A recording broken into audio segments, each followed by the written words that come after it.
All right, welcome to part 7 of project execution, and now I'm going to talk about communication management. So, communication management, this is the process that are required to ensure timely, appropriate planning, collection, creation, distribution, storage, retrieval, management, control, monitoring, and the ultimate disposition of project information. Whew, that's a long definition. So what does that mean? It basically means that communication is the main job of the project manager, in my opinion, and it's about managing of information. So the project leaders will spend most of their time in communicating to stakeholders, to team leaders, to clients, and so on.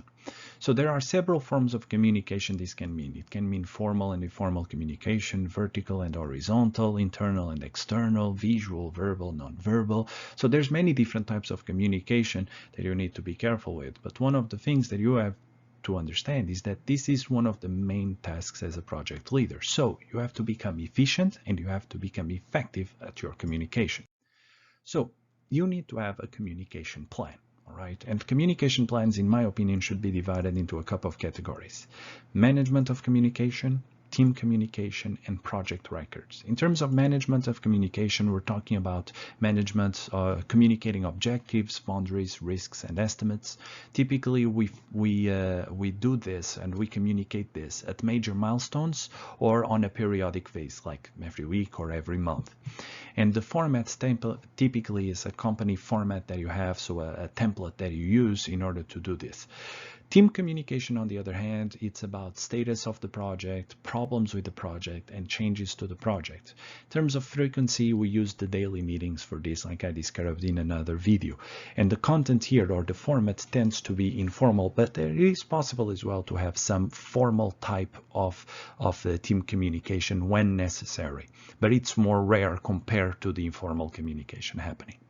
Project records, on the other hand, is results of activities, plans, updates, deliverables, documentation, contacts, minute meetings, and so on.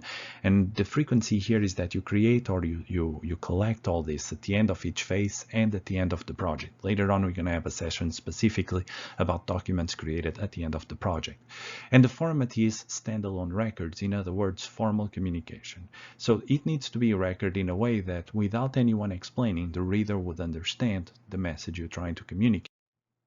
So this sender and receiver understanding, we have to be careful. Why? Now, just to explain one of the most basic common models regarding communication. If you have two people communicating, like the project manager and the technical expert. Now, technically what happens is the manager wants to say something and he will encode that message into words.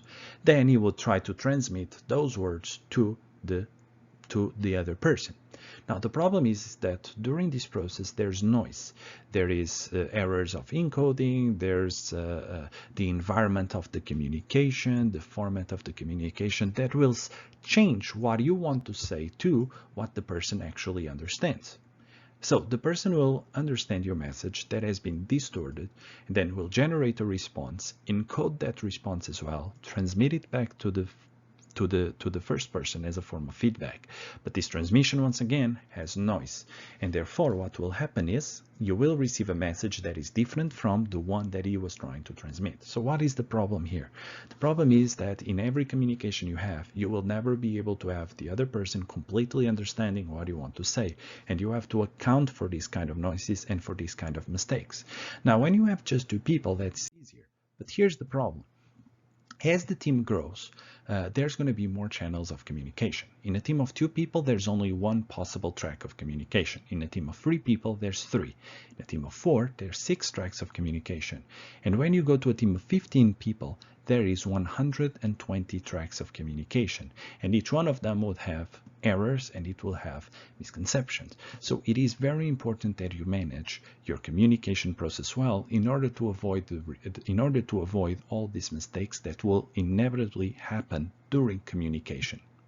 So to summarize, communication pros management is one of the main tasks that a project manager will have to do, and it is very important that he understands this and it develops a plan in order to make sure that communication happens in the most efficient and in the most effective form possible. Thank you very much for watching, and I'll see you on the next video of this mini series.